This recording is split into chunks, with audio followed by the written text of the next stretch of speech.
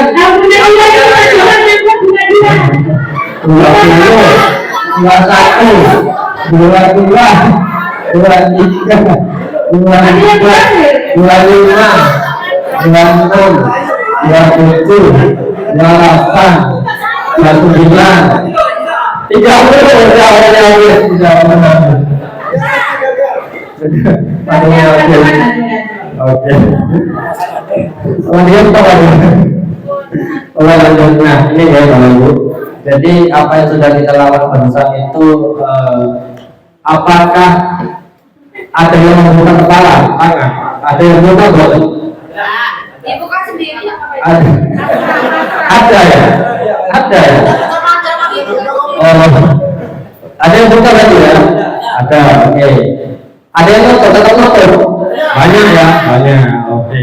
Nah, dalam kegiatan ini sesungguhnya siapa yang memiliki kendali atau kontrol untuk membuka atau menutup kepala tangan? Kita sendiri, ya Bapak Ibu. Kita sendiri yang mempunyai kendali. Kita sendiri yang mempunyai kontrol untuk tetap menutup atau membuka. Ya, coba saya ingin tahu itu kenapa kok dibuka, kena rayuan apa namanya? Ya, nah memang kita memiliki kendali atau kontrol untuk membuka atau untuk kepala tangan itu sesuai dengan kebutuhan dasar kita, apa yang ingin kita inginkan. Kalau kita memang ingin membuka kepala tangan, berarti ada sesuatu yang kita inginkan, kan gitu Ibu. Ya, kalau kita memang tetap menutup erat-erat kepala tangan kita, itu tidak menginginkan kebutuhan apapun. Kita tetap bersikuku untuk memegang benda yang berharga itu. Lanjut. Nah, ini juga ada teori kontrol dari Dr. William Glasser. Ini meluruskan beberapa miskonsepsi tentang makna kontrol. Ya, saya harus berhati-hati. Makna kontrol. Ya. Yang pertama, ilusi guru mengontrol murid. Ya, mengontrol murid. Iya. Bahaya. Jadi teori yang pertama ini ilusi guru mengontrol murid, itu pada dasarnya kita tidak dapat memaksa murid untuk melakukan sesuatu yang bukan keinginannya, ya. Jadi walaupun tanpa guru itu sedang mengontrol perilaku murid, tapi mereka itu hanya membiarkan kita untuk membiarkan kita untuk mengontrol siswa tersebut, karena siswa tersebut merasa dirinya perlu dikontrol. Ya, kita sebagai guru memang tidak bisa memaksa kehendak murid harus berbuat seperti ini, harus berbuat seperti itu. Kalau dari dalam diri murid itu sendiri tidak mau dikontrol, ya, jadi mereka hanya merelakan dirinya untuk dikontrol, untuk diubah oleh Bapak Ibu guru. Ini adalah miskonsepsi yang pertama tentang teori kontrol. Kemudian kedua, ilusi bahwa semua penguatan positif itu efektif dan bermanfaat. Tidak, ya. Jadi penguatan positif atau bujukan itu adalah bentuk kontrol. Segala usaha untuk mempengaruhi murid agar mengulangi sesuatu perilaku tertentu adalah suatu usaha untuk mengontrol murid. Jadi kemungkinan murid itu akan mencoba menolak apa yang kita bujukan, karena mereka paham, mereka tidak sejalan dengan bujukan itu. Mereka lama-lama akan paham.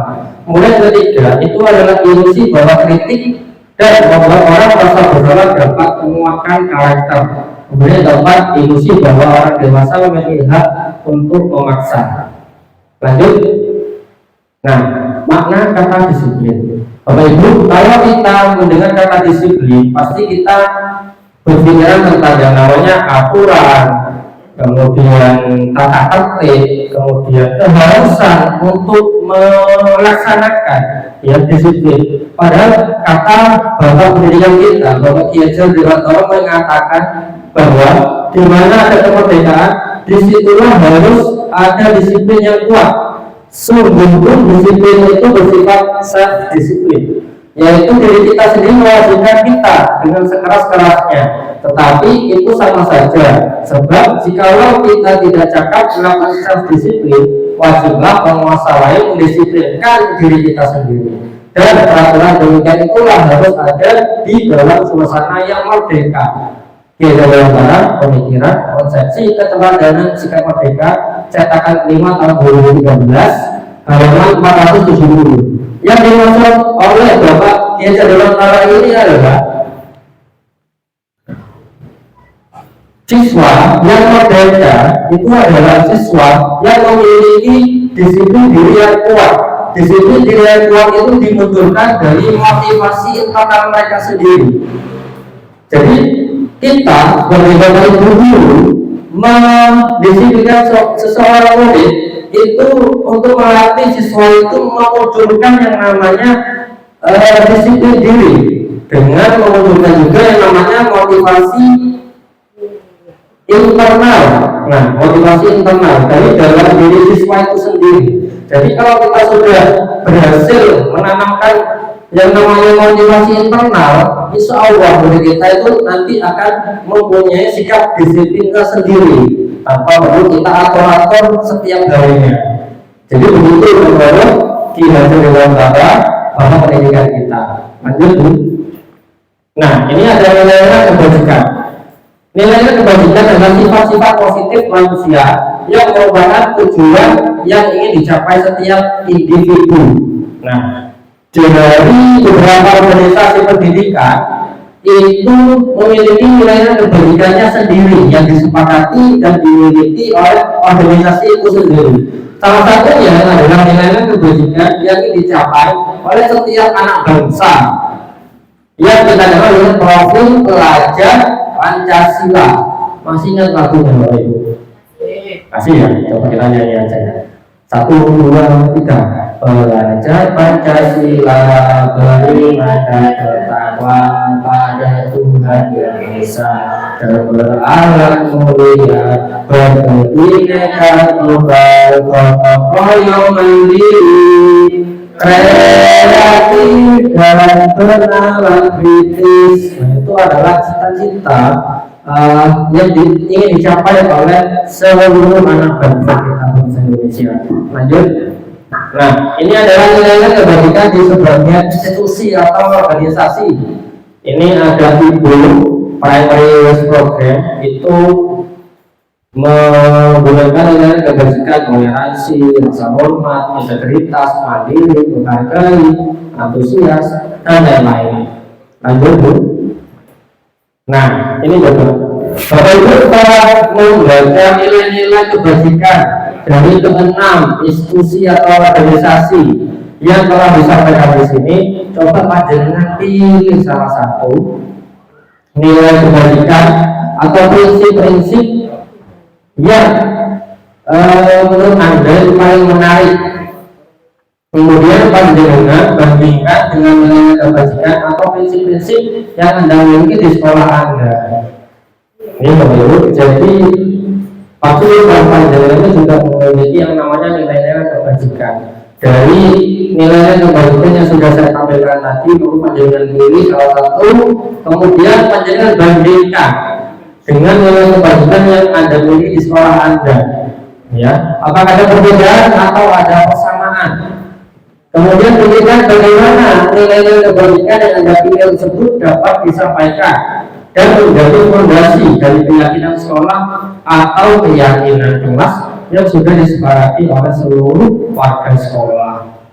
Nah, kemudian panjenengan juga pilihkan bagaimana kegiatan apa saja yang bisa mewujudkan dari nilai-nilai integritas tadi itu dan diterapkan oleh seluruh warga dalam kehidupan mereka sehari-hari.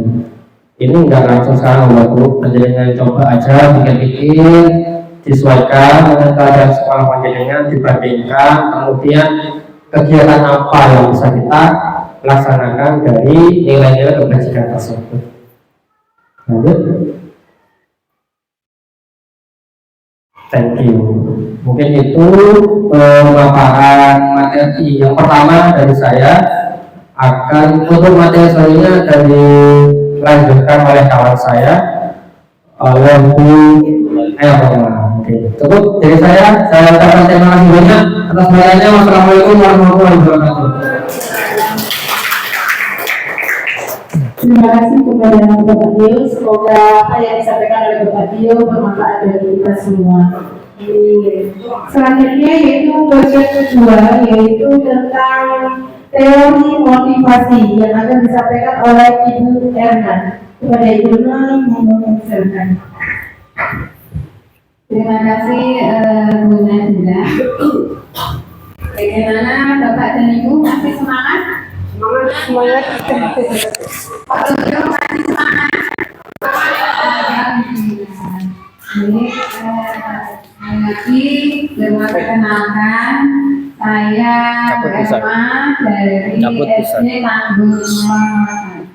Katanya kamu masih alun begini. Terima kasih atas kerawatannya memenuhi undangan Pak Thohir, sekaligus kita berenam ini ingin bukan menggurui tapi menularkan ilmu kepada teman-teman semuanya. Baik, kita mulai, kita lanjutkan. Pada hari ini saya kebagian menyampaikan materi tentang teori motivasi, hukuman dan penghargaan serta restitusi. Ada 3 motivasi perilaku manusia. Bahkan menurut ahli yaitu Dian Gosen dalam Restructuring School Discipline, 3 motivasi perilaku manusia. Yang pertama yaitu untuk menghindari ketidaknyamanan atau hukuman. Motivasi ini biasanya bersifat eksternal. Motivasi dengan tingkat rendah. Sedangkan pertanyaan yang sering muncul yaitu apa yang akan terjadi jika saya tidak melakukannya. Kalau melihat judul utamanya untuk menghindari ketidaknyamanan atau hukuman, ini berlaku bagi siapa saja ya Bapak dan Ibu, baik itu muridnya atau mungkin kita sendiri. Seandainya murid kita melanggar peraturan, mungkin kita melakukan tindakan di situ, kenapa, alasannya apa, ya. Kemudian kenapa kok kita datang ke sekolah, apalagi yang ASN, sekarang dengan adanya presensi online, datangnya lebih pagi dan pulangnya mengikuti jadwal sampai jam 2. Kalau ini berlaku di sekolah kami Bapak dan Ibu, tujuannya apa? Yang utama yaitu untuk menghindari pasti ketidaknyamanan atau hukuman. Dan yang kedua, untuk mendapatkan imbalan atau penghargaan dari orang lain. Motivasi ini juga bersifat eksternal. Pertanyaan yang muncul yaitu apa yang saya dapatkan jika nanti saya akan melakukannya. Apakah mungkin dapat pujian atau bahkan mungkin dapat hadiah. Sedangkan yang ketiga yaitu untuk menjadi orang yang mereka inginkan dan menghargai diri sendiri dengan nilai-nilai yang mereka percayai. Nah, ini motivasi yang sangat bagus karena berasal dari dalam diri sendiri, bersifat internal. Pertanyaan yang muncul yaitu akan menjadi seperti apa jika saya akan melakukannya, ya. Motivasi ini dapat membuat seseorang menjadi disiplin yang positif karena berasal dari dalam dirinya sendiri. Berikutnya yaitu tentang hukuman, konsekuensi dan restitusi. Pasti kita sering mendengarnya ada istilah hukuman atau ngetrennya punishment, merupakan suatu tindakan yang kurang menyenangkan yang diberikan kepada siswa secara sadar dan sengaja dengan tujuan supaya siswa tersebut tidak mengulangi kesalahannya kembali. Sedangkan konsekuensi adalah akibat dari suatu perbuatan atau pendirian. Baik akibat atau hasil tersebut harapannya berupa harapan yang positif atau negatif. Yang berikutnya yaitu program disiplin positif atau sekarang istilahnya disebut dengan restitusi. Apa itu? Yaitu menciptakan kondisi bagi murid untuk memperbaiki kesalahan mereka sehingga mereka bisa kembali pada kelompok mereka, tentunya dengan karakter yang lebih kuat. Menurut Gosen tahun 2004. Restitusi ini juga merupakan proses kolaboratif yang mengajarkan pada murid mencari solusi serta membantu berpikir tentang orang seperti apa yang diinginkan dan bagaimana mereka harus memperlakukan orang tersebut. Sama menurut Gosen tahun 1996. Saya tidak akan membahas lebih jelas karena nanti ada bagiannya Pak Thohir untuk lebih memperjelas ini tentang restitusi. Berikutnya, baik, kita bersama-sama akan membandingkan Bapak dan Ibu apa bedanya hukuman dan disiplin atau konsekuensi. Ada beberapa hal, baik itu dari sifat, arah, bentuk, kenyamanan, serta keterukurannya. Yang pertama yaitu hukuman. Dari segi sifatnya, kalau hukuman itu tidak terencana, tiba-tiba.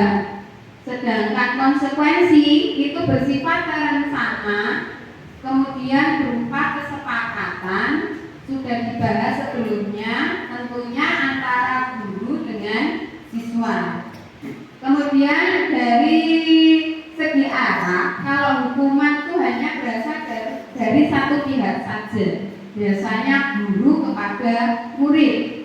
Sedangkan konsekuensi itu dibuat bersama antara guru dengan murid atau sama-sama tahu. Jika kita melakukan suatu kesalahan atau melanggar salah satu kesalahan, konsekuensinya apa? Berikutnya dari segi bentuk, baik itu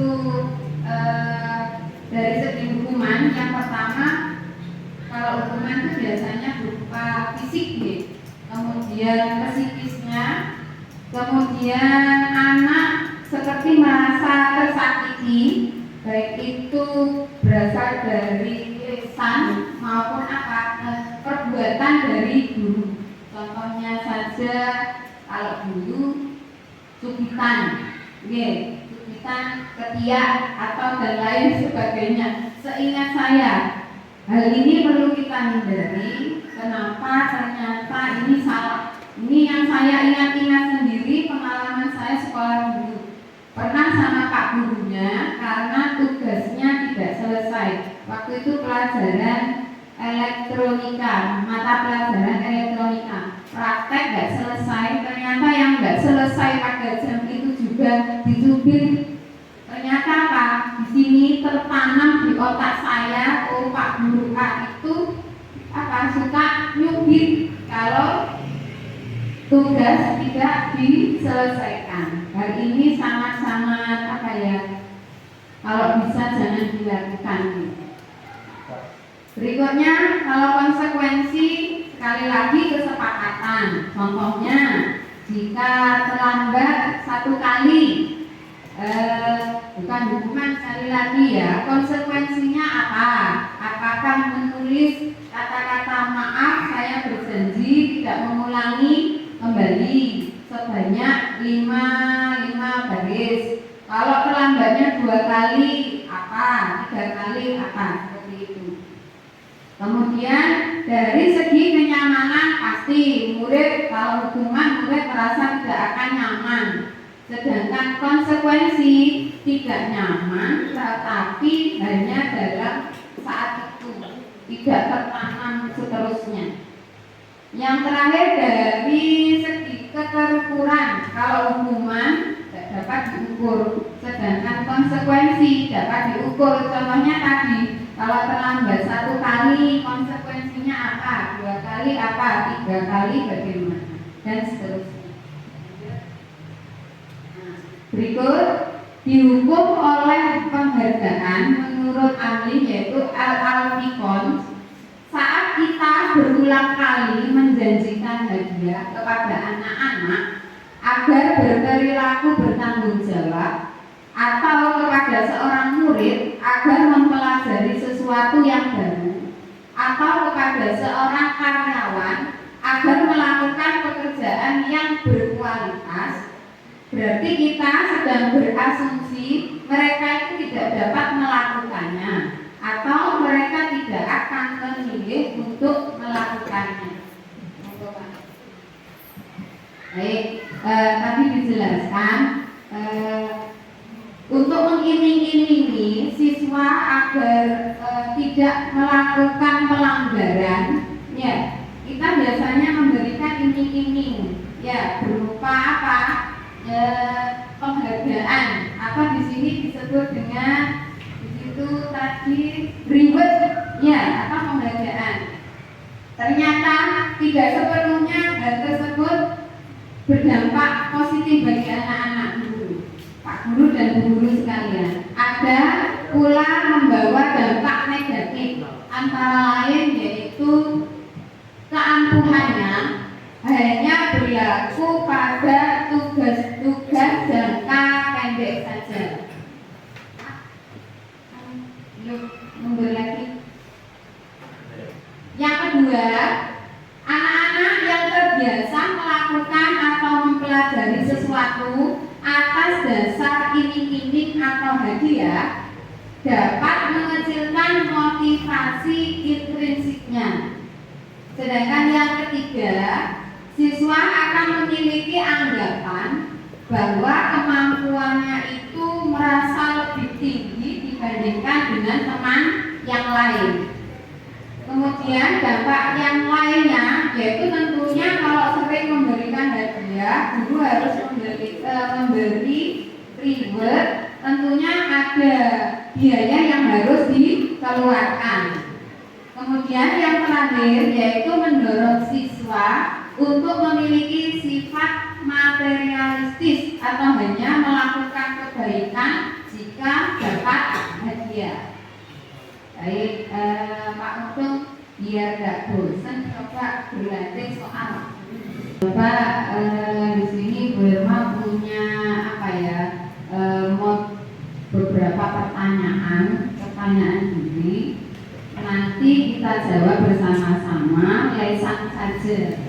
Yang pertama, mengibaratkan kita sebagai seorang guru saat Anda hadir ke sekolah dengan, ya, kemudian masuk ke kelas kalian dengan tepat waktu.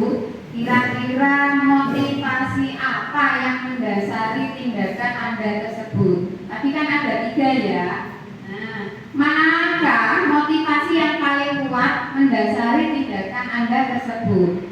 Atau mungkin kombinasi dari ketiga-tiganya, misalkan takut dihukum sama bapak kepala sekolah, takut ditegur, kemudian biar dipuji sama bapak kepala sekolah atau ibu kepala sekolahnya. Terima kasih. Memang ingin berkenalan dengan Pak Solehudin dari Selodakon 3.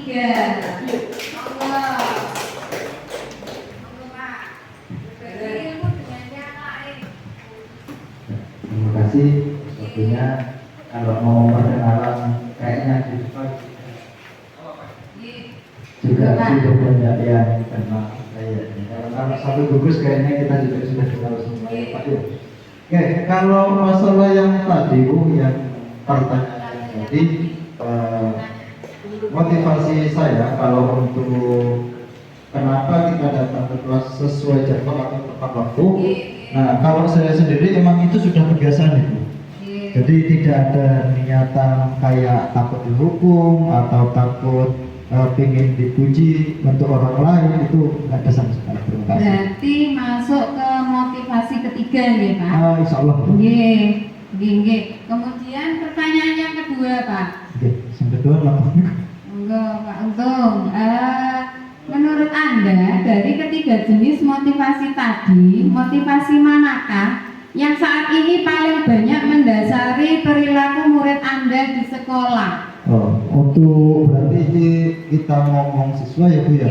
Kalau ngomong siswa itu kebanyakan kalau dari SD saya, khususnya SD Selodokan 3, mereka kayaknya sudah pada sadar kalau masalah, kalau misalkan ya pulang ya tepat waktunya, terus saat istirahat sudah ada waktunya. Itu sudah kita sering bicarakan, apalagi saat-saat upacara, terus saat Jumat, setelah Jumat prima biasanya itu kita selalu memotivasi siswa supaya mereka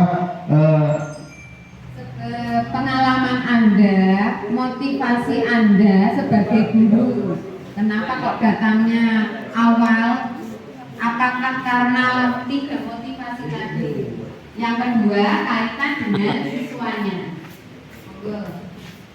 Untuk yang pertanyaan kalau saya sendiri itu datang tepat waktu karena kita sebagai guru itu harus mencontohkan yang baik kepada murid. Jadi kalau kita sendiri itu datangnya terlambat, otomatis anak-anak nanti akan terbiasa datang terlambat. Jadi dari diri kita sendiri. Yang kedua, kalau untuk anak-anak itu biasanya di yang kelas 1 sama 2 yang karena menghindari hukuman dan ingin dapat imbalan. Biasanya seperti itu kalau anak. Bisa diberikan contoh Ibu. Contohnya apa kalau di sekolah jenengan? Contoh satu aturan saja, yang anak-anak itu santun sadar.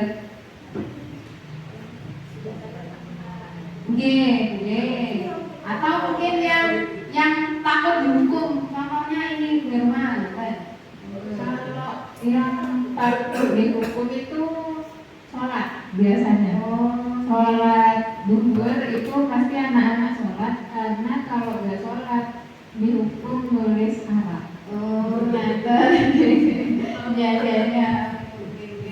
Pasti semuanya akan gitu. Kalau anak-anak itu seperti itu ya. Tapi itu untuk kelas saya. Terima kasih Bu. Berikutnya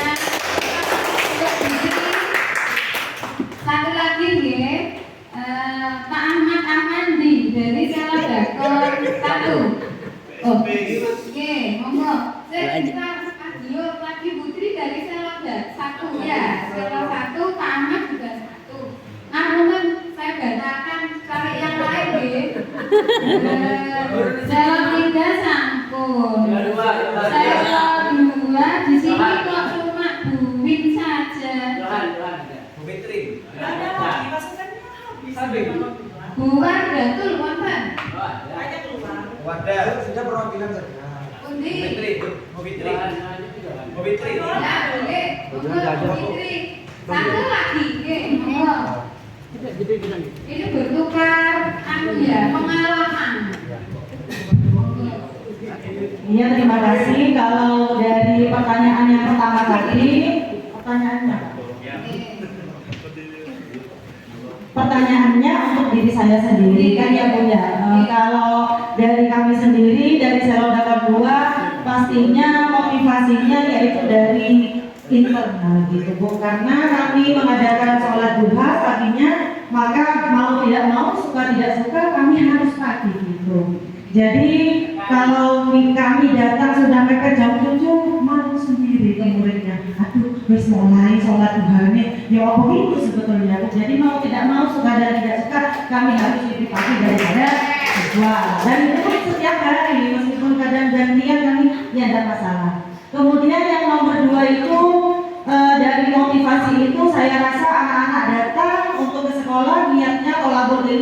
ilmu, mereka datang pagi bukan hanya sekedar takut kepada hukuman, tidak, tapi berasal dari diri mereka sendiri. Mereka sudah niatkan, saya harus datang lebih pagi meskipun di sini baru datang tuh jajan ataupun main wayang, ya intinya mereka itu saja dari kami.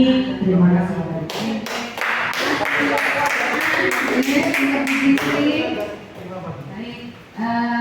Kalau saya simpulkan tadi, ternyata di SD Selodakon ini, di gugus Selodakon khususnya, ternyata kalau dari segi muridnya disiplinnya oke, jos, oke. Kemudian dari segi murid juga begitu. Mungkin ini juga dipengaruhi juga dari beberapa faktor. Satu yang utama pasti guru, gitu. Kemudian yang kedua mungkin lingkungan. Mungkin di sini lingkungannya lebih agamis, di mana misalnya apa ya namanya, ustadz atau ustadzah ya Pak. Kalau siang mereka kan harus mengaji kembali.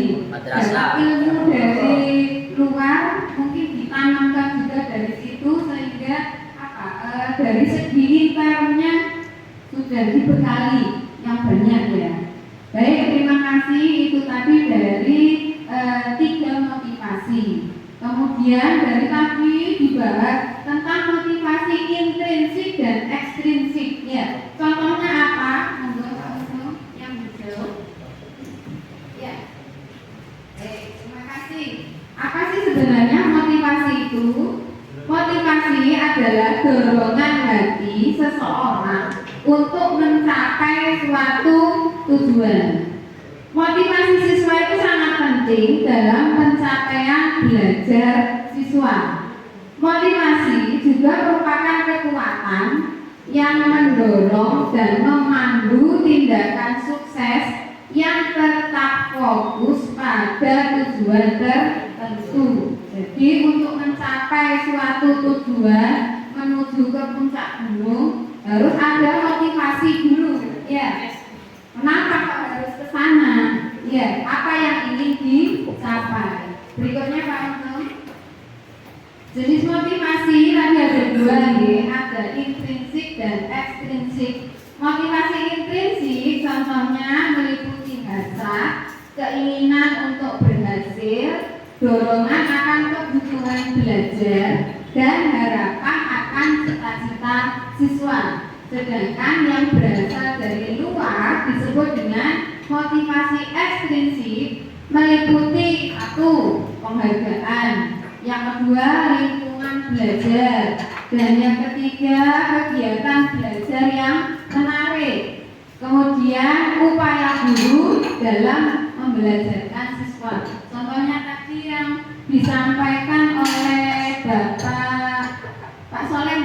Nah, gurunya tidak bosan-bosan untuk selalu mengingatkan ya dalam berbagai kegiatan tiap pagi, sehingga secara tidak langsung sudah masuk ke dalam apa mindsetnya anak-anak. Terima kasih. Nah, ini Pak, Bapak dan Ibu guru, ada hukuman atau konsekuensi, ada beberapa masalah, kemudian ada tindakan guru. Tindakan guru itu termasuk yang mana? Apakah beliau memberi hukuman atau itu sebuah konsekuensi? Dijawab di dalam hatinya saja. Monggo saya kasih waktu beberapa menit. Yang pertama, mencatat 100 kali di dalam buku. Kalimatnya saya tidak akan terlambat lagi karena terlambat ke sekolah. Yang kedua, lari mengelilingi lapangan basket 2 kali karena terlambat hadir di sekolah. Yang ketiga, membersihkan coretan yang dibuatnya di meja tulis. Yang keempat, murid diminta untuk push up 15 kali karena tidak menggunakan masker di sekolah. Waktu itu masih COVID ya. Yang berikutnya, menggantikan kertas tugas teman yang telah dicoret-coret. Berikutnya, berjemur di lapangan basket pukul 12 siang karena ngobrol dengan temannya saat guru menerangkan. Berikutnya, murid diminta bertelanjang kaki sepanjang hari karena tidak menggunakan sepatu warna hitam sesuai dengan aturan yang berlaku di sekolah. Kemudian berdiri di depan kelas sambil mengangkat kaki satu, karena tidak bisa menjawab pertanyaan dari guru. Yang kesembilan, membersihkan tumpahan air di meja tulis karena tersenggol tidak sengaja saat belajar. Dan yang terakhir, kehilangan waktu 10 menit jam istirahat untuk mengerjakan tugas karena terlambat datang ke sekolah. Sudah ada gambaran, nomor ini termasuk hukuman atau konsekuensi. Yang nomor 1, mencatat 100 kali di dalam buku kalimat saya tidak akan terlambat lagi, saya tidak akan terlambat lagi. Termasuk yang mana kira-kira? Monggo. Hukuman. Kita sama tahu apakah betul? Nah, terima kasih, betul. Pertanyaan yang kedua, lari mengelilingi lapangan basket 2 kali karena terlambat hadir ke sekolah. Hukuman. Bapak tahu tuh? Ya. Yang ketiga, membersihkan coretan yang dibuatnya di meja tulis. Coba kita sama-sama. Baik. Ya. Yang keempat, murid diminta push up 15 kali. Apa? Ya, betul. Berikutnya, menggantikan tugas kertas teman yang telah dicoret-coret. Betul lagi. Berikutnya, berjemur di lapangan basket pukul 12 siang karena ngobrol dengan teman. Kita cocokkan?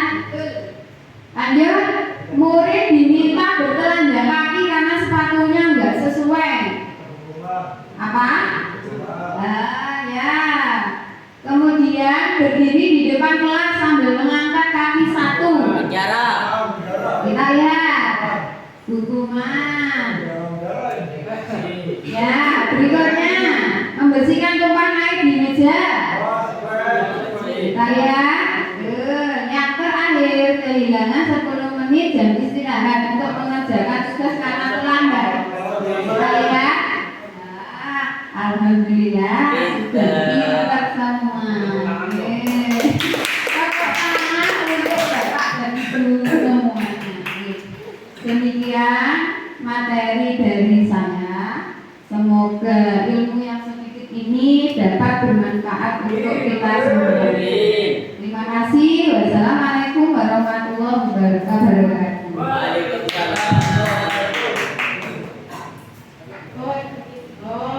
Biar tidak ngantuk, kita ekspresi lagi. Dipimpin oleh Bu Irma aja dulu. Iya, tidak ngantuk. Sudah panas ya, Mbak. Coba. Kita ingin berhitung, Pak. Pakai tangan kiri, pakai tangan. Bu Usman bisa maju ke depan. Monggo. Bersama-sama ya teman-teman. Kosong.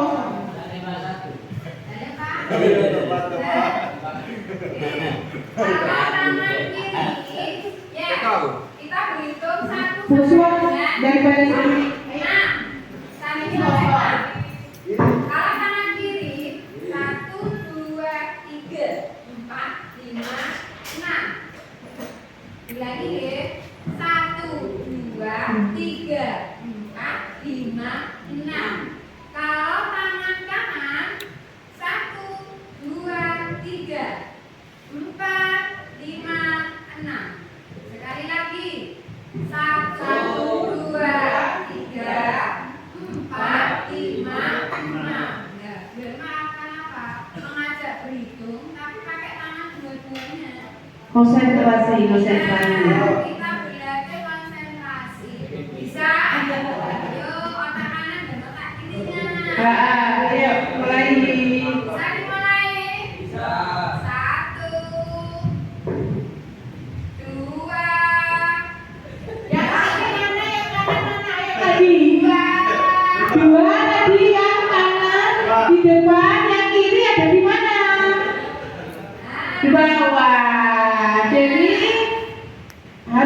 konsentrasi yang kanan ini kalau 2 ada di depan, sedangkan yang kiri kalau 2 ada di bawah. Oke, yuk lanjut.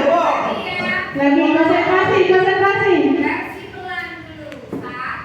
1, 1 semuanya kan tadi di atas. 2, Ya, ingat, mulai. 3, 3. Kirinya di atas. 4, Berarti belum konsentrasi ke tubuh Irma. 5.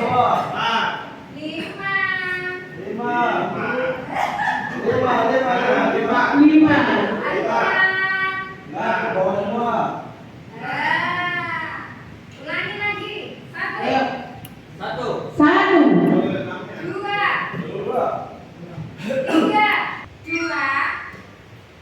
3, 4.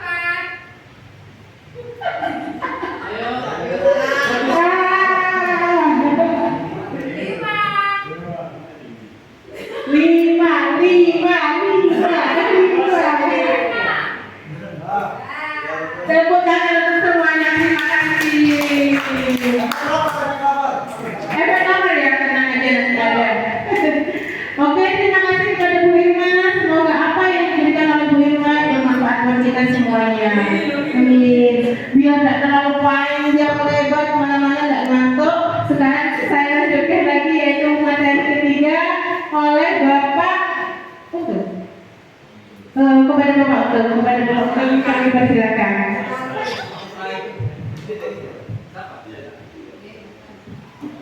Terima kasih Ibu Moderator. Bismillahirrahmanirrahim. Assalamualaikum warahmatullahi wabarakatuh. Alhamdulillahirrahmanirrahim. Masih semangat ya Bapak Ibu sekalian. Saya kebagian materi keyakinan kelas yang insya Allah tidak panjang lebar, sedikit saja karena saya lihat sebagian sudah banyak yang mengandung kurang semangat. Oke. Bapak Ibu yang saya hormati, mohon izin di sini saya hanya menyampaikan berbagi ilmu aja. Di sini bukan berarti saya itu lebih pintar, bukan berarti saya itu menggurui. Saya berbagi apa yang saya dapat dari pelatihan JBB. Bapak Ibu yang saya hormati, mohon izin ada pertanyaan dari saya. Biasanya kalau di kelas itu memakai kata-kata keyakinan kelas atau peraturan kelas? Peraturan gitu. Nah, contoh seperti ini. Di suatu kelas itu ada pembelajaran sudah dimulai. Kan biasanya siswa dilarang keluar kan gitu. Itu peraturan kelas atau keyakinan kelas? Peraturan kelas atau? Kalau biasanya peraturan. Next. Nah, peraturan tersebut yang kita buat itu didasari untuk membuat keyakinan adalah untuk menciptakan budaya positif. Next. Bapak Ibu yang saya hormati, setiap peraturan kelas yang kita buat di kelas itu nanti akan berkembang menjadi keyakinan kelas. Keyakinan kelas itu berkembang lagi menjadi lingkungan positif. Lingkungan positif itu nanti berkembang lagi ke seluruh warga sekolah. Dari warga sekolah itu nanti hasilnya akan menjadi budaya positif sekolah. Lagi-lagi hal-hal yang positif Bapak Ibu. Next. Ada satu pertanyaan, mengapa keyakinan kelas? Kenapa tidak peraturan kelas? Bisa dijawab sudah, ya. Untuk menjawab ini, monggo kita sama-sama membaca pertanyaannya. Next. Bapak Ibu yang saya hormati, ada dua pertanyaan. Mengapa kita memiliki peraturan tentang penggunaan helm saat berkendara?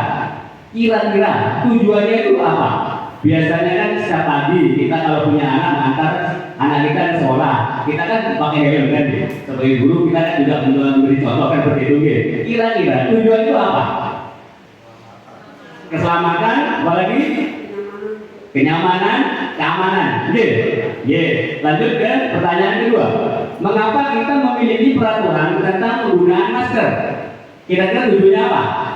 Untuk kesehatan, betul. Bapak Ibu yang saya hormati, dari peraturan itulah ada nilai-nilai kebajikan. Seperti tadi mengendarai motor harus pakai helm, itu nilai kebajikannya keselamatan dan keamanan. Setelah itu peraturan yang menggunakan masker tadi itu nilai kebajikannya tadi ke kesehatan. Nah, dari nilai kebajikan itu Bapak Ibu kita buat sebagai untuk keyakinan kelas. Next.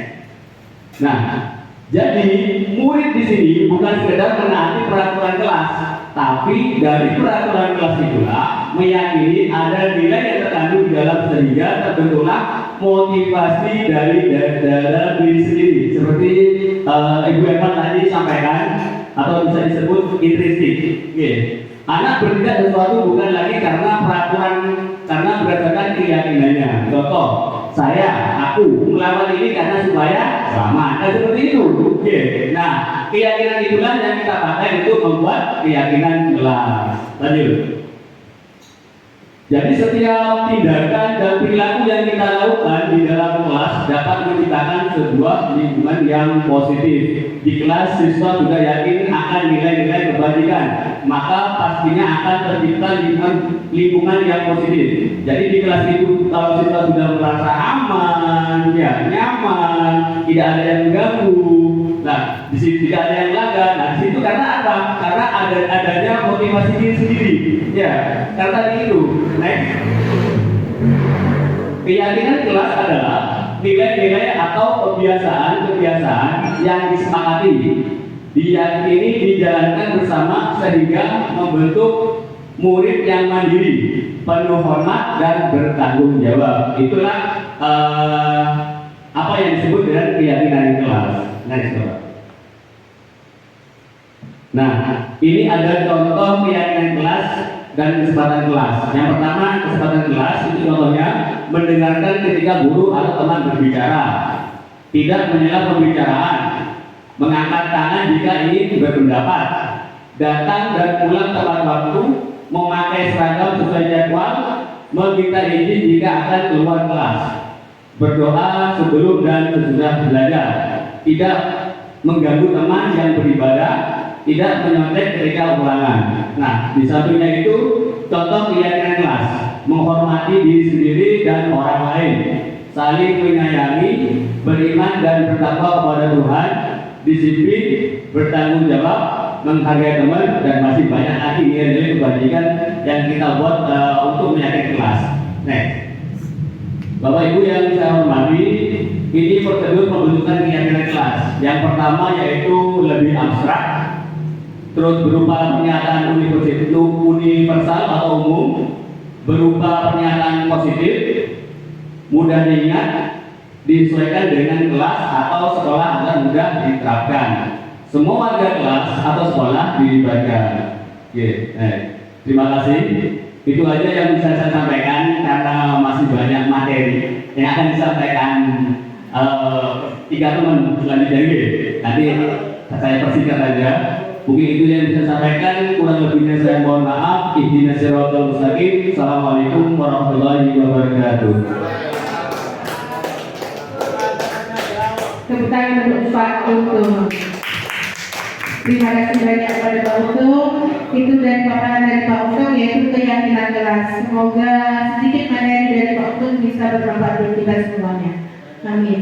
Selanjutnya untuk mempersingkat waktu, materi keempat yang akan disampaikan oleh Bapak Haris Sanjaya SPD MPD. Kepada Bapak Haris kami persilakan. Baik, terima kasih. Assalamualaikum warahmatullahi wabarakatuh. Sudah bosan Bapak Ibu? Sudah bosan ya? Mulai kayaknya. Mudah-mudahan tidak bosan. Ya, mudah-mudahan juga kita bisa jadi motivasi dan inovasi tersendiri untuk Bapak Ibu. Tapi sebelumnya, sebelum saya memaparkan kebutuhan dasar manusia, saya ingin tahu pikiran Bapak Ibu ada di sini atau di rumah sekarang? Di mana? Gimana? Ya, saya ingin tahu pikiran Bapak Ibu sekarang ada di sini apa di rumah.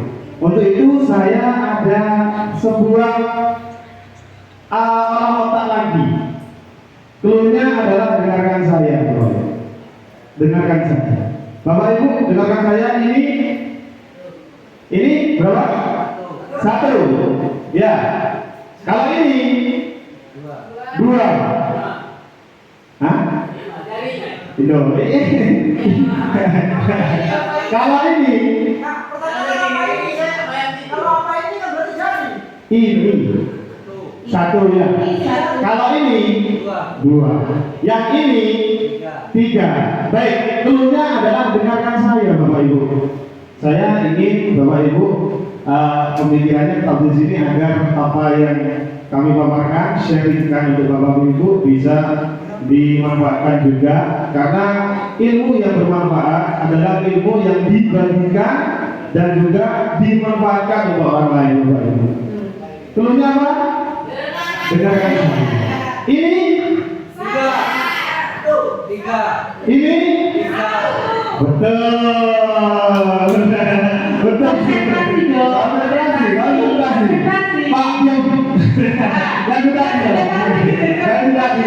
Baik. Yang ini 2. Berarti berapa? Biar kita tapi buat satu nanti di rumah. Iya. Terakhirnya, kalau ini 3. Kayaknya sudah mulai terjawab Pak. Kalau ini 2. Betul ya? Baik. Akan saya jelaskan tentang kebutuhan dasar manusia itu untuk oleh-oleh dan menurut Bapak Ibu. Bapak Ibu, setiap manusia yang jelas punya kebutuhan dasar Bapak Ibu, dan berlaku juga untuk murid kita. Murid kita perlakuannya seperti apa, negatif atau tidak, tergantung dari kebutuhan dasarnya Bapak Ibu. Untuk itu mari kita sharing bersama tentang kebutuhan dasar manusia. Apa kebutuhan dasar manusia? Yaitu sesuatu yang dibutuhkan oleh manusia untuk mempertahankan perkembangan fisiologis, fisik ya, dan biologis, perasaan Bapak Ibu. Jadi kebutuhan ada 2, fisiologis dan perasaan. Next. Nah, ini adalah kelima kebutuhan dasar manusia. Kalau ini dipenuhi di sekolah kita, insya Allah budaya positif yang dipaparkan oleh awal sampai akhir akan terlaksana atau terwujud. Yang pertama, bertahan hidup, survival. Yang kedua, kasih sayang dan diterima, love and belong. Betul bahasa Inggrisnya ya. Terus kebebasan, freedom, kesenangan, fun, dan penguasaan, power. Kita akan bahas mulai dari bertahan hidup Bapak Ibu. Nah, ini langsung ada gambarnya juga bahwa bertahan hidup atau survival itu adalah kebutuhan yang bersifat fisiologis untuk bertahan hidup, misalnya kesehatan, rumah, dan makanan. Kebutuhan yang bersifat fisiologis ini untuk bertahan hidup sebagian besar, kalau biologisnya ini bisa sebagai proses reproduksi ya Bapak Ibu. Yang 17 ke atas insya Allah paham semua, karena itu juga termasuk kebutuhan untuk bertahan hidup. Tanpa adanya reproduksi kita tidak bisa bertahan hidup Bapak Ibu. Nah, kalau di sekolah sendiri kok bisa anak-anak di sekolah harus ada kebutuhan hidup? Contohnya bagaimana kira-kira? Anak lapar tidak makan, nah itu termasuk kebutuhan hidup. Seumpama di rumah tidak diberi bekal, lapar, nah itu termasuk contoh dari kebutuhan hidup Bapak Ibu. Ini di sekolah. Lanjut. Nah, kasih sayang dan rasa terima, love and belong. Kebutuhan untuk disayangi dan terima ini meliputi kebutuhan akan koneksi sosial, kebutuhan dan memberi dan menerima kasih sayang, dan kebutuhan untuk merasa menjadi bagian dari suatu kelompok. Nah, anak-anak jika kasih sayangnya di rumah, di sekolah, di rumah dulu lah, itu sudah terpenuhkan. Insya Allah di sekolah anak-anak itu akan banyak teman. Yang pertama, tidak suka menyendiri dan suka bersosial. Tapi kalau anak-anak yang kurang kasih sayang, ini biasanya menyendiri, merenung sendiri, jauh dari teman-temannya. Next. Nah, yang ketiga, kebebasan. Nah ini ada gambar anak bebas ketika lomba, saya bebaskan milih apa, milih lomba apa. Nah, kebebasan sendiri ini adalah kebutuhan akan kemandirian otonomi, memiliki pilihan dan mampu mengendalikan arah hidup seseorang. Anak-anak dengan kebutuhan kebebasan yang tinggi menginginkan pilihan. Jadi anak-anak ini tidak suka ditekan, tapi suka milih sendiri, ya milih sendiri, kemauannya sendiri. Dan mereka juga suka mencoba-coba. Anak ini biasanya anak yang kinestetik, suka bergerak seperti itu. Nah ini contohnya. Lanjut. Nah kesenangan Bapak Ibu, kebutuhan untuk mencari kesenangan, bermain dan tertawa. Karena saya bidangnya PJOK, ya ini senior saya Bapak Buadi, lebih kerennya Bapak Ucok, ya. Jadi yang saya tampilkan adalah tentang ketika saya dalam mengajar PJOK. Nah ini saya makan bersama dengan anak-anak, ya. Walaupun saya tidak bawa bekal, saya tetap dapat makanan. Yang penting saya bisa bermain dan tertawa dengan anak-anak, kesenangan. Lanjut.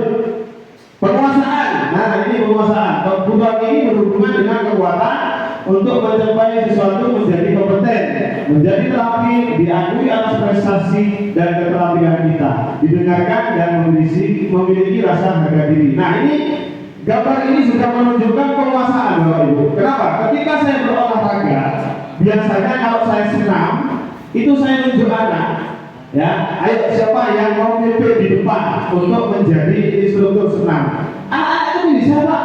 Nah itu ada dua anak yang di depan, nah, ingin menguasai. Nah kalau kita bisa memahami 5 kebutuhan dasar itu, maka kita juga akan bisa menguasai kelas kita itu Bapak Ibu. Lanjut. Nah sekarang kita coba mempelajari sebuah kasus ya. Sebutkan kebutuhan apa yang sedang berusaha dipenuhi. Ini ada sebuah narasi yang nanti yang pertama sudah ada isinya, nanti yang kedua tidak ada isinya Bapak Ibu. Kita coba menebak sendiri kebutuhan apa yang harus ada pada anak tersebut. Next. Nah ini tahun ini Dimas genap berusia 17 tahun. Ia senang sekali ketika ayahnya mulai mengajarkan cara menyetir mobil. Setiap hari, setiap akhir pekan ia berlatih menyetir. Ia terlihat senang sekali berlatih sampai akhirnya ia bisa menyetir mobil dengan baik dan lancar. Ketika ibunya bertanya pada Dimas, apa yang dia membuat dia ingin bisa menyetir mobil. Nah, ini kita bisa coba ya. Ketika jawaban Dimas adalah seperti ini, kebutuhan apa yang ingin dia penuhi? Aku merasa bangga dan keren. Kebutuhannya Dimas penguasaan, karena dia ingin menunjukkan kebanggaannya dan kekerenannya. Ya, yang nomor 2, dia bisa jalan-jalan naik mobil sama teman-teman. Berarti karena ingin adanya teman, berarti ingin ada kasih sayang, ingin punya banyak teman, gitu. Dan diterima oleh teman yang lain. Aku senang bisa pergi ke tempat yang aku suka, kebebasan. Dia memilih tempat yang dia suka, kebebasan. Yang terakhir, menyetir mobil itu seru, senang dengan apa yang dia lakukan. Nah, sekarang kita coba menyebutkan kebutuhan apa. Ini ada narasi lagi. Pak, saya ingin coba Bapak Ibu bisa menyebutkan apa tidak kebutuhan yang akan dipenuhi oleh narasi yang saya tampilkan ke bawah. Nah ini sekarang tanda huruf tapi kosong Bapak Ibu. Coba kita simak sama-sama kebutuhan yang dipenuhi. Dinda, seorang anak kelas 3 SD, begitu tiba di rumah sepulang dari sekolah menangis dan mengadu pada ibunya bahwa dia benci pada ibunya. Gurunya, menurut Anda kebutuhan apa yang berusaha dipenuhi oleh Dinda? Jika jawabannya seperti ini, dalam posisi ini mendengar dan informasi tentang Dinda, apa yang akan Anda lakukan pada Dinda besok ketika Dinda masuk sekolah agar kebutuhan Dinda terpenuhi? Nah, ibu guru bilang aku tidak bersenandung sewaktu mengerjakan tugas. Katanya kelas harus tenang, tidak ada suara, kan nggak seru jadinya. Ini kebutuhan apa kira Bapak Ibu? Penguasaan kah? Kesenangan kah? Gimana Bapak Ibu? Ibu guru bilang aku tidak boleh bersenandung. Sewaktu mengerjakan tugas, katanya kelas harus senang. Tidak ada suara, kan gak seru jadinya. Hah? Kesenangan atau kebebasan? Ini tidak ada isinya. Kita memiliki bersama. Kan gak seru jadinya. Hah? Bukan kesenangan ya? Hah? Ada kata gak seru jadinya. Jadi kurang senang gitu. Jadi ini adalah kesenangan. Ya. Yang kedua, ibu guru tidak menyamakan hari ini, padahal aku pakai jepit rambut baru. Kasih sayang dan diterima. Dia ingin memperlihatkan kepada ibu gurunya biar disapa. Aku bosan, masa belajarnya cuma gitu-gitu aja, dengerin ibu guru aja. Hah? Kebebasan. Aku sebel gambarku tidak rapi, malah ibu guru tunjuk ke teman-temanku di depan kelas. Hah? Apa? Penguasaan. Baik, terima kasih Bapak Ibu. Mungkin itu yang bisa saya sampaikan, singkat, padat dan jelas. Mudah-mudahan bermanfaat dan mudah-mudahan buat Ibu, Bapak Ibu semangat. Angkatan 11 sudah ada di depan mata dan insya Allah terakhir angkatan 11. Terima kasih dari kami. Assalamualaikum warahmatullahi wabarakatuh. Terima kasih kepada Bapak Haris. Terima kasih, semoga ilmunya bermanfaat bagi kita semua. Amin. Kalau yang pertama itu panjang ya, kedua panjang, ketiga panjang sedikit. Ini lumayan panjang juga. Jadi saya sekarang pengennya yang singkat-singkat aja. Kebetulan saya dikasih bagian yaitu 5 posisi kontrol sebagai guru. Tadi sudah dilatih sama saudara saya yang 5 di depan ini, hati-hati kalau ngomong kontrol kan. Sudah ditunggu-tunggu memang. Nah, gitu ya. Di sini ada 5 posisi kontrol sebagai guru. Kita itu ada 5 posisi, yaitu sebagai penghukum, pembuat rasa bersalah, teman, pemantau, atau manajer.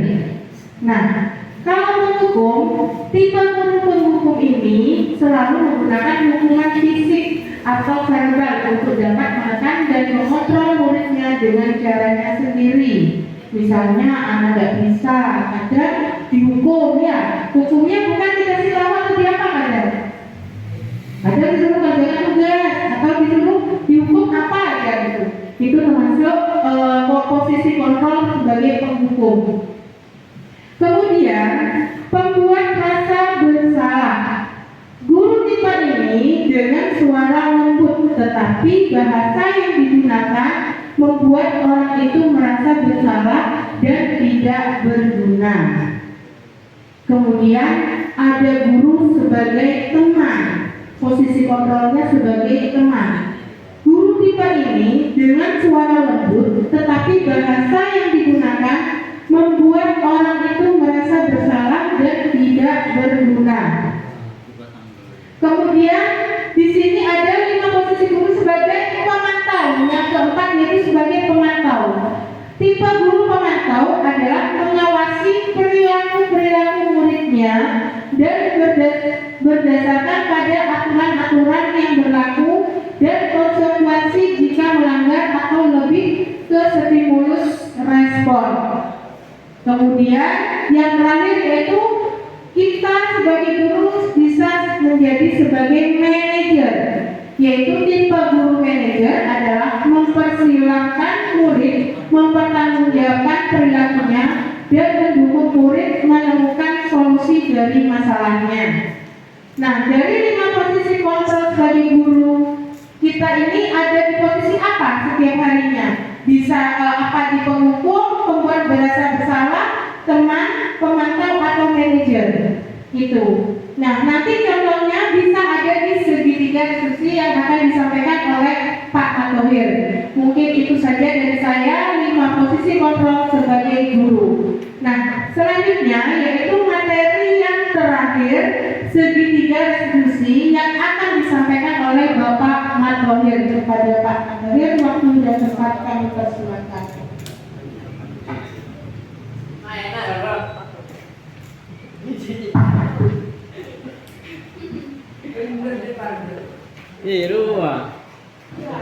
Baik, terima kasih. Assalamualaikum warahmatullahi wabarakatuh. Waalaikumsalam. Aku gelem ngono. Terima kasih waktunya. Kebetulan saya pada sisi yang terakhir. Saya akan membahas tentang segitiga restitusi.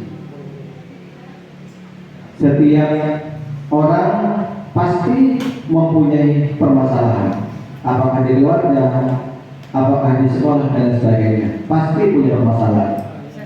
Untuk memecahkan permasalahan tersebut, terutama di sekolah, saya akan berbagi ilmu dengan Bapak dan Ibu, yaitu penanganan masalah dengan segitiga restitusi. Lanjut. Restitusi dikembangkan oleh pakar pendidikan Diane Johnson dan berlandaskan pada teori kontrol Dr. William Glasser. Lanjut. Pengertian segitiga restitusi.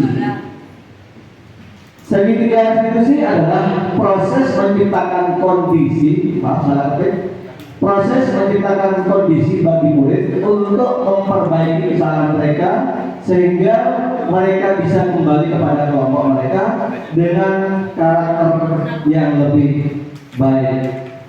Next, pengertian lain, segitiga restitusi adalah proses dialog yang dijalankan oleh guru atau orang tua agar dapat menciptakan murid yang mandiri dan bertanggung jawab. Jadi di sini kita akan mengajari murid agar bisa mandiri dan bisa bertanggung jawab terhadap apa yang telah dilakukannya. Next, pada saat guru pada posisi manajer, tadi sudah disinggung oleh Bu Nagiro, ada 5 posisi guru. Yang pertama adalah penghukum, pembuat rasa bersalah, kemudian teman, pemantau, dan posisi manajer. Kita diharapkan menempatkan diri kita sebagai seorang guru yang berada pada posisi manajer. Pada saat guru pada posisi manajer, aspek yang dikembangkan pada murid adalah motivasi intrinsik atau motivasi dari dalam hati peserta didik itu sendiri, sehingga nilai-nilai kebaikan dapat tumbuh dan berkembang menjadi kebiasaan positif yang akhirnya membentuk karakter murid. Proses dialog ini terdiri dari 3 langkah yang digambarkan pada ketiga sisi segitiga restitusi ini. Next, jadi bentuknya seperti ini Bapak dan Ibu. Di bagian bawah itu ada menstabilkan identitas. Kemudian di samping sebelah kanan itu validasi tindakan yang salah. Kemudian di sebelah kiri ya menanyakan keyakinan. Pada posisi menstabilkan identitas, kita bisa mengajukan pertanyaan, kamu bukan satu-satunya yang pernah melakukan ini, atau setiap orang pasti pernah melakukan kesalahan. Itu pertanyaan yang bisa kita tanyakan. Nanti ada video Bapak dan Ibu. Kemudian pada validasi tindakan yang salah, kita bisa menggunakan pertanyaan, adakah cara yang lebih efektif untuk mendapatkan apa yang kamu butuhkan, atau kamu tentunya punya alasan mengapa melakukan ini. Di sini berarti ada hubungannya dengan 5 kebutuhan dasar manusia tadi yang disebutkan oleh Pak Haris. Ada kesenangan, ada bertahan hidup, ada relasi dan sebagainya. Ini foto saya.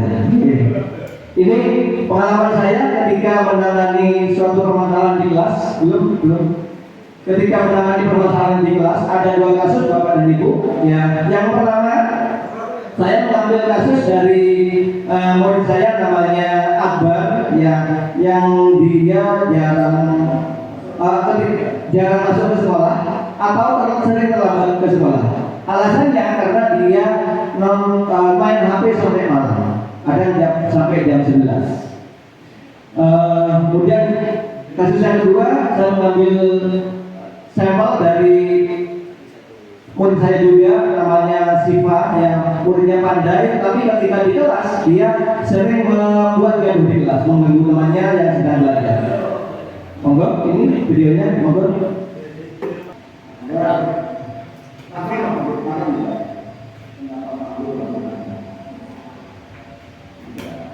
Kemudian lagu kemerdekaan akhir-akhir ini kamu sering berlalu. Agar Pak Guru tidak ingin menjadi kesalahan, tapi Pak Guru ingin mencari solusi atas permasalahan. Semua orang pasti pernah melakukan kesalahan, termasuk Anda, termasuk Pak Guru, termasuk Guru pernah melakukan kesalahan. Apa sering berlalu di sekolah? Ada yang tidak masuk, pasti ada alasan. Kira-kira kenapa?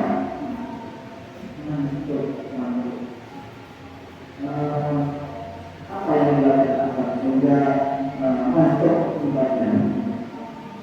Mulai seperti apa? Jam 10 malam. Pak Guru juga sedang mengambil tapi main HP ada waktunya, waktu itu disebut waktu belajar internet.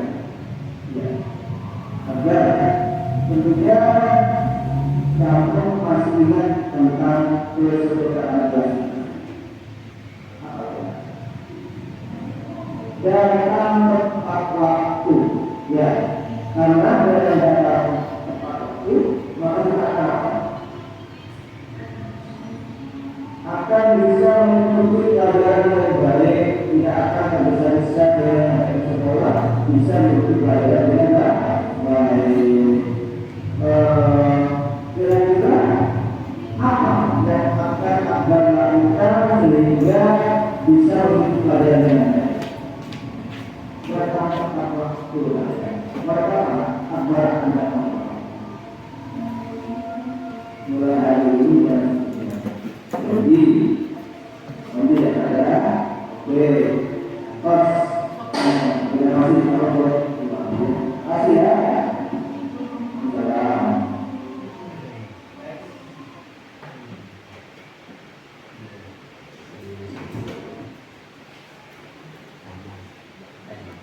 Masuk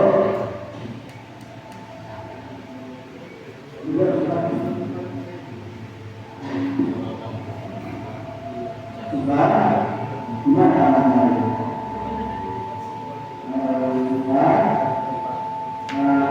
Tahu nggak kenapa aku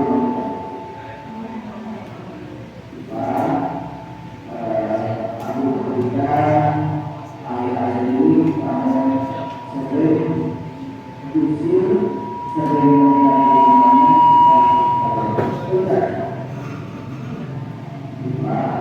semua orang pasti termasuk aku ibu nakal, ya.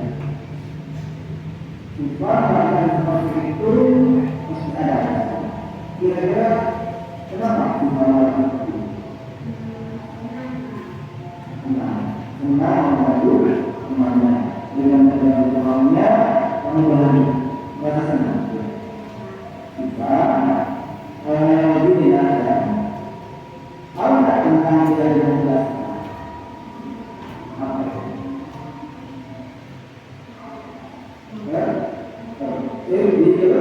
Dijelas ya, dijelas. Mungkin kamu sudah tahu apa tujuannya tertulis. Apa ya? Kira-kira kita tertulis. Agar kita bisa menjaga ilmu dengan baik ini. Kira-kira sifat ingin menjaga ilmu dengan baik atau tidak? Kalau begitu, apa yang akan sifat lakukan agar bisa menjaga ilmu dengan baik?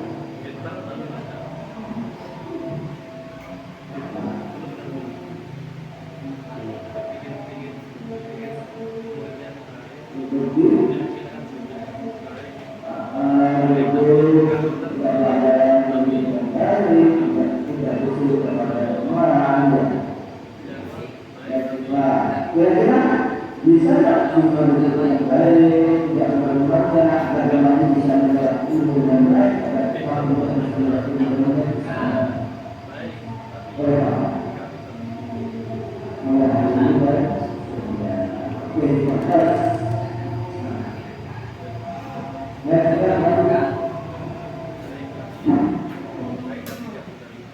Next. Mari kita bahas Bapak dan Ibu.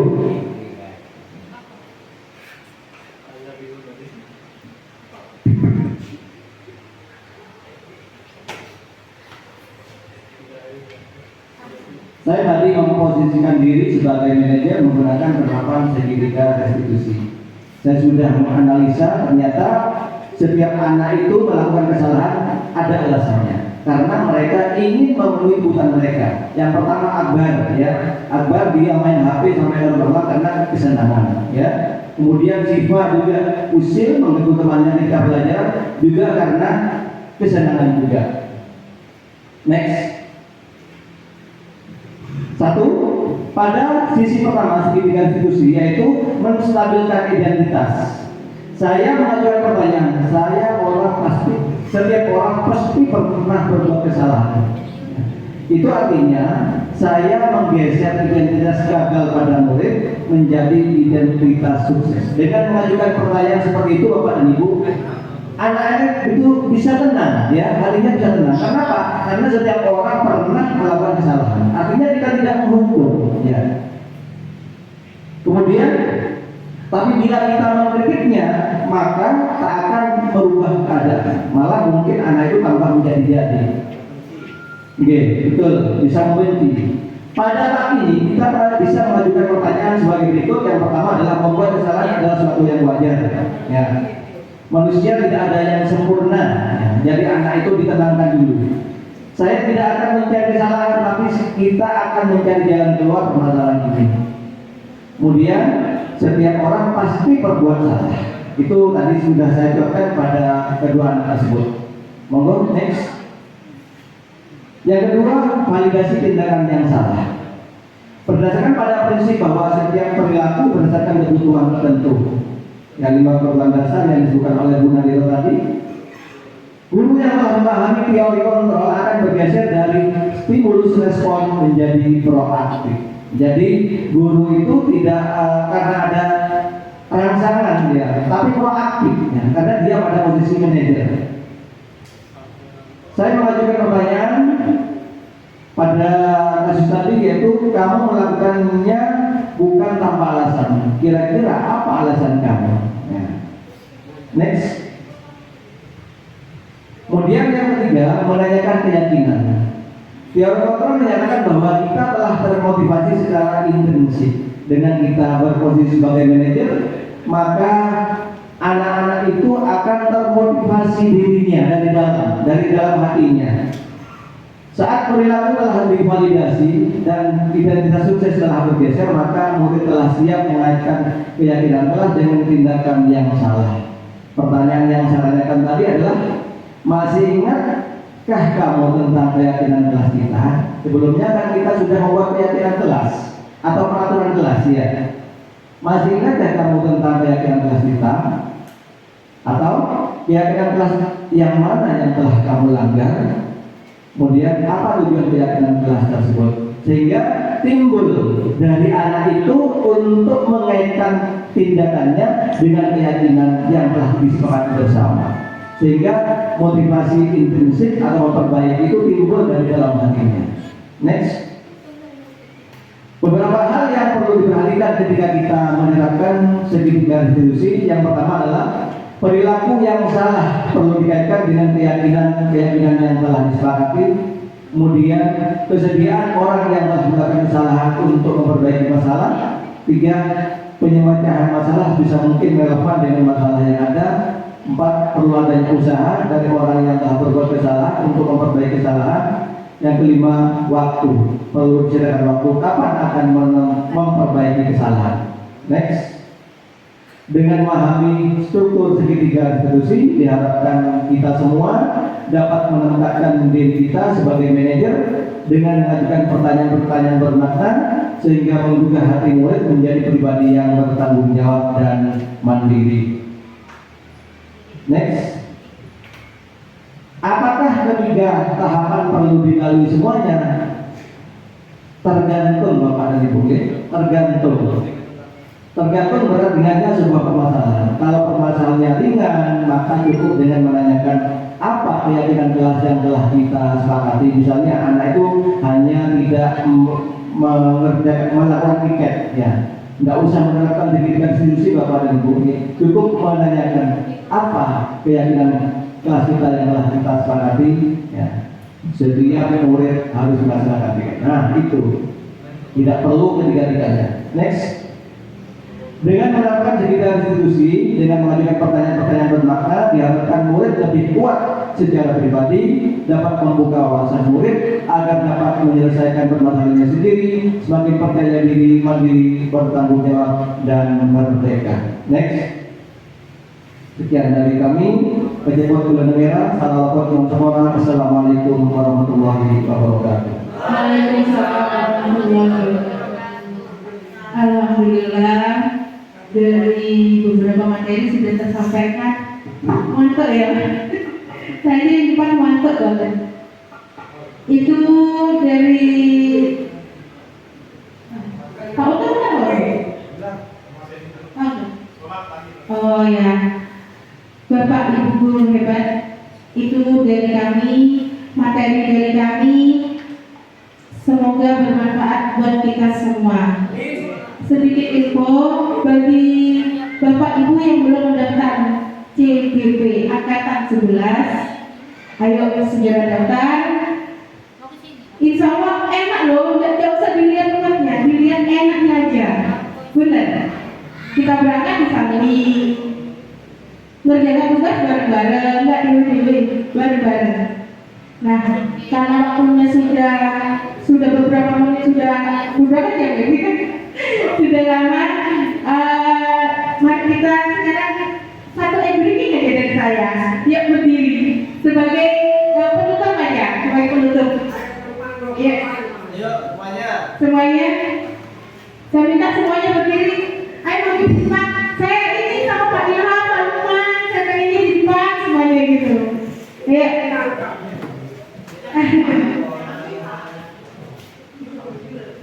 Kapan nih? Udah nih.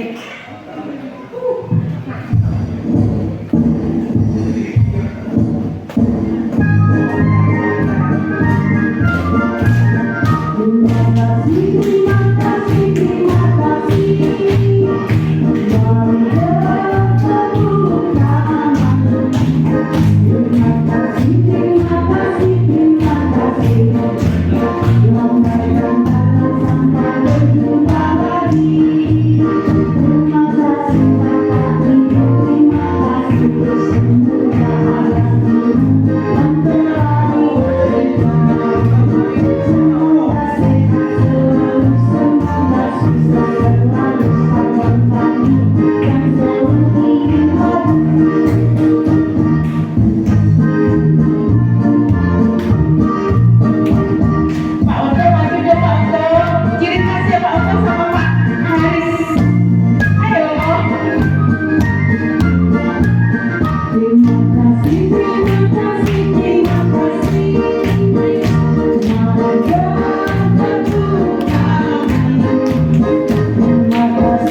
saya, tutur kata saya, baik disengaja maupun tidak disengaja. Sekali lagi saya mohon maaf dan kami ucapkan terima kasih banyak.